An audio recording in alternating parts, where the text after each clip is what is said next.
اعوذ باللہ من الشیطان الرجیم بسم اللہ الرحمن الرحیم السلام علیکم ورحمۃ اللہ علیہ وبرکاتہ۔ ناظرین اکرام، میں ہوں فیصل سید، آپ میرا یوٹیوب چینل دیکھ رہے ہیں۔ امید کرتا ہوں جہاں بھی ہوں گے رب تعالیٰ کے پناہ میں عافیت سے ہوں گے۔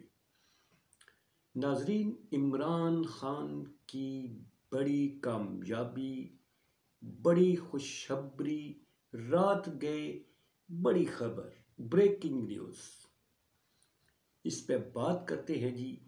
آپ کو معلوم ہے کہ وزیر اعظم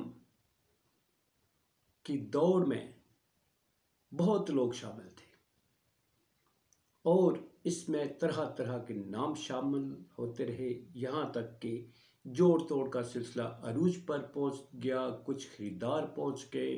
مگر اس وقت تازہ ترین صورتحال یہ ہے کہ آزاد کشمیر میں وزیر اعظم کا انتخاب کر لیا گیا ہے۔ نہ پیپلز پارٹی کا نہ نون لیگ کا وزیر اعظم چنا گیا ہے، تحریک انصاف کا، اور وہ بھی بلا مقابلہ جناب چودھری انوار الحق، جو اسپیکر آزاد کشمیر اسمبلی تھے، آزاد کشمیر قانون ساز اسمبلی کے اسپیکر تھے۔ انہیں متفقہ طور پر آزاد کشمیر کا وزیر اعظم چن لیا گیا ہے۔ یہ چودھری انوار الحق صاحب جو ہیں، ان کا تعلق پی ٹی آئی سے ہے اور یہ عمران خان صاحب کے انتہائی قابل اعتماد ساتھیوں میں شمار کیے جاتے ہیں۔ اس سے پہلے چودھری یاسین جو ہیں، ان کا نام لیا گیا۔ یہ پھر وہاں کے صدر جناب وہاں کے بیرسٹر سلطان صاحب، انہوں نے یہ کیا کہ 5 لوگوں کا ایک فارورڈ گروپ بنا لیا، اور وہ گروپ کیا اس نے کردار ادا کیا کہ وہ پیپلز پارٹی کے ساتھ مل کر اپنا وزیر اعظم لانے کے چکروں میں لگ گیا۔ مگر ناظرین، عجیب قدرت کا کھیل ہے، پتہ نہیں کیا بات ہے۔ عمران خان صاحب نیک نیت ہیں، اللہ تعالیٰ کی طاقت اور رحمت ان کے ساتھ ہے کہ ان کے ساتھ ابھی تک جو ٹکرایا اس کی سیاست دفن ہو گئی۔ آپ ابھی تک کے جتنے نام آپ اٹھا کے دیکھ لیں، چاہے جو ان کی زندگی میں کوئی لائف پارٹنر بنا یا کوئی سیاست میں جس کسی نے ان کے ساتھ دھوکہ کیا یا کسی طرح سے، اس کی سیاست دفن ہو گئی۔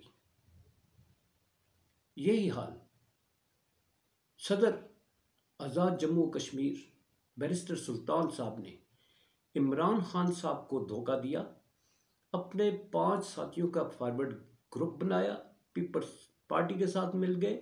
مگر عمران خان صاحب نے جناب چودھری چودھری انوار الحق صاحب کو یہ ٹاسک دیا کہ آپ نے وہاں پر پی ٹی آئی کو جوڑ کر رکھنا ہے، ٹوٹنے نہیں دینا، بکھرنے نہیں دینا۔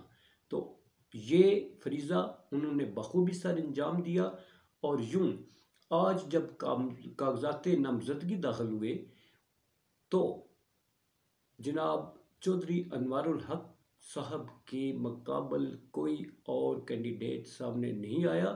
صرف 40 منٹ کی کارروائی ہوئی اور انہیں آزاد کشمیر کا وزیر اعظم منتخب کر لیا گیا۔ بہت بڑی خوشخبری ہے جی پی ٹی آئی کے لیے، اس سیاست کے ماحول میں جب یہاں سے تانے بانے ہلائے جا رہے تھے، یہاں تک کہ علی امین گنڈا پور جو ہیں، وہ وزیر امور کشمیر ہیں، ان کو پابند سلاسل کر دیا جاتا ہے اور انہیں مختلف جیلوں میں خوار کیا جاتا ہے، صرف اس لیے کہ وہ جوڑ توڑ نہ کر سکے۔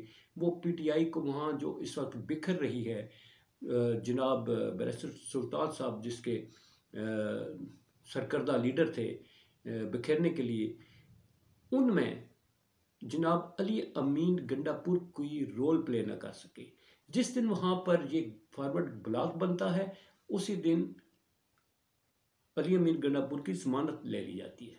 گویا مقصد پورا ہو گیا۔ مقصد پورا تو ہو گیا، مگر کیا کیا جائے، اللہ عمران خان صاحب کے ساتھ ہے۔ میں نے کہا ہمیشہ کہ جس کے ساتھ اللہ کی طاقت ہو، پوری دنیا کی طاقت مل کر بھی اس کا کچھ نہیں بگاڑ سکتی۔ اب رہ گئی پاکستان کی سیاست، تو یہ دیکھیے کس طرف کیا رخ اختیار کرتی ہے۔ اللہ تعالیٰ خیر کرے، بہتری کی امید ہے۔ پاکستان زندہ باد، پاک افواج پائندہ باد۔